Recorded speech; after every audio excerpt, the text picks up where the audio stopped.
Welcome back to The Deep Dive. Today, we're getting into something a lot of pro photographers are talking about, maybe even arguing about. It's this clash, right, between two really excellent Canon cameras, the R5 and the newer R6 Mark II. Yeah, it's a big one because they're both fantastic tools, but they represent, well, really different philosophies from Canon aimed at different pro needs. Exactly. This isn't just comparing spec sheets. We want to figure out how these differences actually play out in the real world for professionals. You've got the R5, landed back in July 2020. Big splash, 45 megapixels, 8K video. It was all about pushing the limits, future-proofing, you could say. A real statement piece. Definitely. Then comes the R6 Mark II, November 22. It feels like Canon took lessons from the R5, refined things, focused maybe more on operational excellence, better autofocus, faster shooting in some ways, unlimited video, and, crucially, a much lower price point. Right. So our mission today for you listening is to cut through that marketing noise. We want to see how the tech, the sensor, the speed, the battery really translates into day-to-day efficiency and help you figure out which one is the smarter investment for your kind of professional work. Let's dive in. Okay, so the absolute core difference, the place we have to start, is the sensor. It dictates so much else. The R5 is built around that massive 45 megapixel sensor. Now, if you're shooting high-end commercial work, maybe architecture, detailed landscapes, anything needing huge prints or really aggressive cropping in post. Like for stock photos sometimes. Exactly. Or maybe pulling a vertical shot out of a horizontal frame. That 87% higher pixel count compared to the R6 Mark II is basically non-negotiable for those specific tasks. You can crop heavily and still have print quality resolution. Okay, I get the appeal. 45 megapixels sounds impressive, more detail, always better, right? But let me push back a bit here. For the average working pro, maybe weddings, events, portraits, even journalism delivering mostly digital files or standard prints, say up to 20 by 30 inches, is 45 megapixels actually overkill? Isn't there a point where it just means bigger files, slower workflow, without a huge visible benefit? That's a really fair point and a critical distinction. The R5 really shines in those specific high-demand scenarios. Giant prints, extreme crops, detailed archival stuff. But you're right, if your priority is smooth operation, especially when the light gets challenging, then the R6 Mark II's 24 megapixel sensor starts to look very attractive. It's still absolutely professional grade. So tell us more about that. Why does that 24MP sensor handle low light better? Is it just the lower number? It's physics, basically. Fewer pixels on the same full-frame sensor area mean each individual pixel, each photo site, is physically larger. Think about it, the R6 Mark II's pixels have almost double the surface area of the R5's, like 36 square micrometers versus about 19. Okay, bigger pixels. Bigger pixels mean they can gather more light photons in the same amount of time. It's like comparing, I don't know, a thimble to a coffee mug trying to catch rain. The mug just collects more, faster. Right. Okay. So translating that, what does that mean, boots on the ground, shooting, say, a candlelit wedding reception? It means cleaner images at higher ISOs. Significantly cleaner. Professionals using the R6 Mark II are finding they can comfortably push it to ISO 12,800, get really usable stuff. Even up to 25,600 holds together surprisingly well. And its native ISO range goes way higher too, double the R5's maximum. Yeah. It just gives you more operational freedom when the light drops. You don't have to rely so much on bringing in flash. And I've heard that advantage carries over into dynamic range too, particularly lifting shadows and post-processing. Yeah, that's interesting. In perfect, bright light, like a studio, the R5 might capture slightly more subtle tonal steps overall, more data, right? But the R6 Mark II really excels when you're forced to underexpose a bit, which, let's face it, happens all the time in fast-paced event or documentary work. Because it handles noise so much better at those higher ISOs, you can lift those shadows in post much more cleanly. Less noise creeps in. It's more forgiving. That makes sense. And does the autofocus follow that low light trend? It does. The R6 Mark II has a slight edge there, too. It's rated down to EV 6.5 for autofocus sensitivity compared to the R5's EV NECI 6. Only half a stop difference. Does that really matter? It sounds small, but yeah, in those extreme edge cases, think focusing on someone lit only by a distant streetlight or maybe astrophotography, that extra half stop, can absolutely be the difference between the camera locking on confidently and hunting or failing. It just reduces that anxiety when conditions get really tough. Okay, let's shift gears a bit. Speed. This is where the R6 Mark II really seems to carve out its niche as, like you said, the operational workhorse. Both cameras hit 12 frames per second with the mechanical shutter, which is, pretty great. Very respectable, yeah. But switch to the electronic shutter, and the R6 Mark II just leaves the R5 behind. It doubles it. 40 frames per second on the R6 Mark II versus 20 on the R5. That is, well, it's an insane burst speed.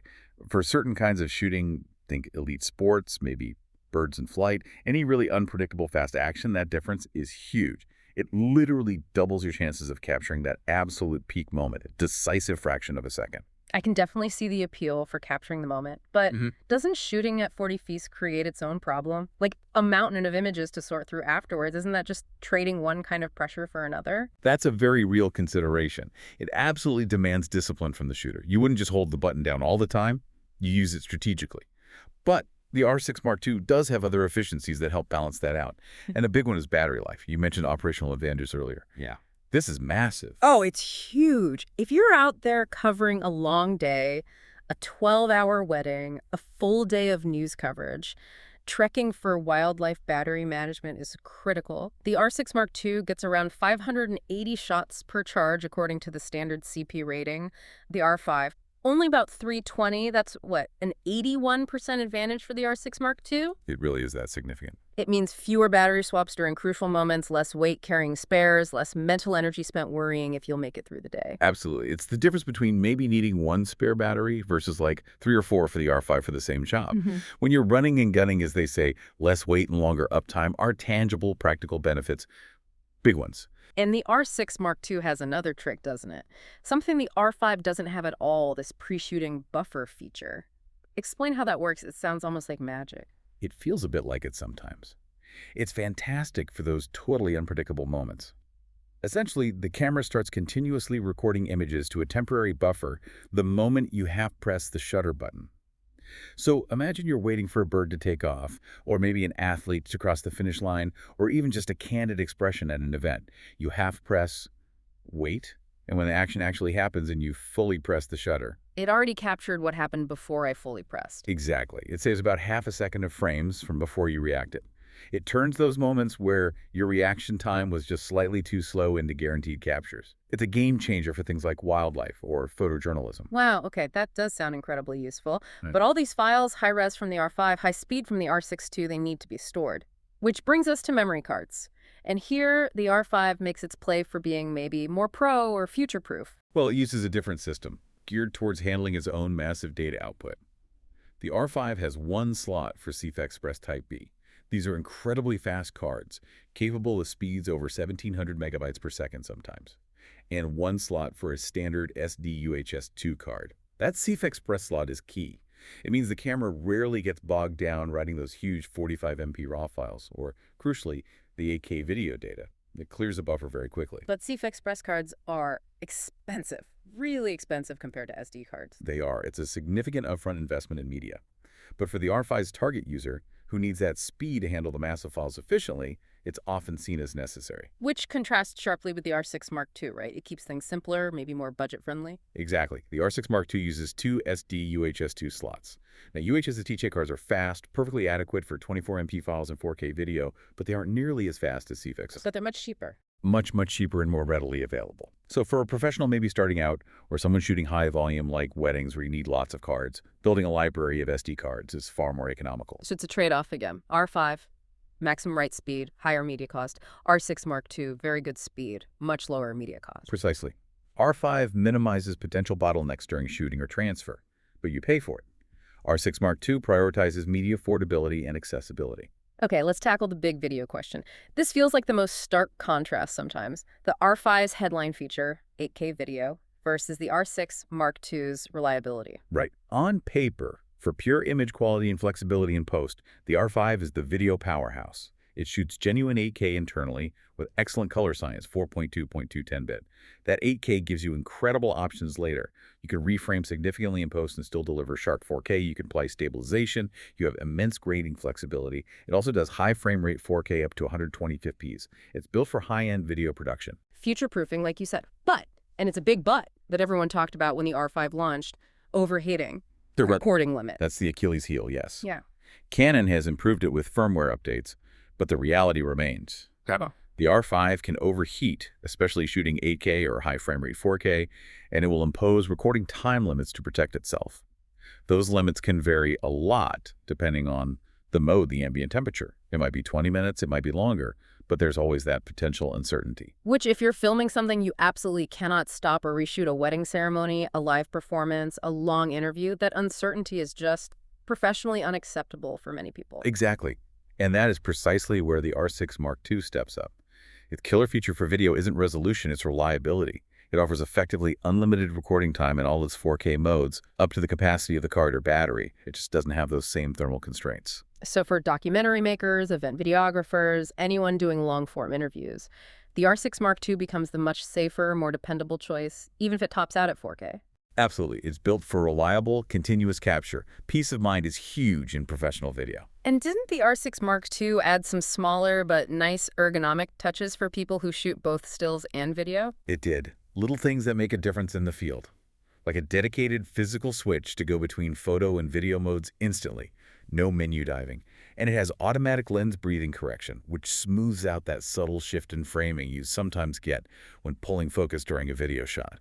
Small refinements, but they show Canon was thinking about the hybrid shooter experience. Okay, let's pull this all together. We've covered sensors, speed, battery, storage, video. Let's help the listener figure out which profile fits them. If you had to summarize the ideal user for each. Okay, the ideal R5 user. They are absolutely driven by the need for maximum image detail and the highest possible video quality. Think commercial photographers, studio work, high-end landscape, maybe fine art reproduction. They likely need that 45MP resolution for big prints or heavy crops. They appreciate things like the R5's top-mounted LCD info panel, and they're prepared to invest in CF Express cards to manage the huge files and 8K video smoothly. Right. And the ideal R6 Mark II user. This professional prioritizes dependable performance, speed, and efficiency, especially in unpredictable or challenging conditions. So wedding and event photographers are prime candidates, photojournalists too. Sports and wildlife photographers who need that burst speed and reliable autofocus. They value the 45Ps, the amazing low-light performance, the much better battery life. They need a camera that just works reliably all day long without causing anxiety about overheating or running out of power. And we have to bring price back into that final decision. There's a significant gap. The R5 typically sits around $3,900, maybe $3,899 list, the R6 Mark II. Around $2,500, maybe $2,499. That's a $1,400 difference. That's not small change. Not at all. So the R5 really has to justify that extra cost based purely on the value you place on having 45 megapixels and 8K video capabilities, maybe for longer-term relevance. And here's the counter-argument I find compelling for the R6 Mark II. That $1,400 you save, you can immediately invest that into better lenses, a top-tier Canon RF lens.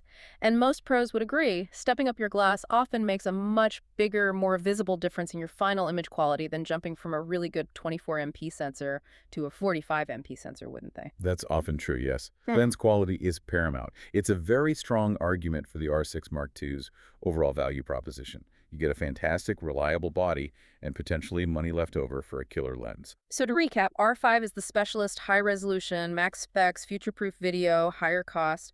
R6 Mark II is the workhorse high-speed, amazing reliability, operationally efficient, better value. Both brilliant cameras, just solving different professional problems. It really shows the choice isn't just about which camera has better specs, but which one aligns better with your specific business needs, your shooting style, and your budget.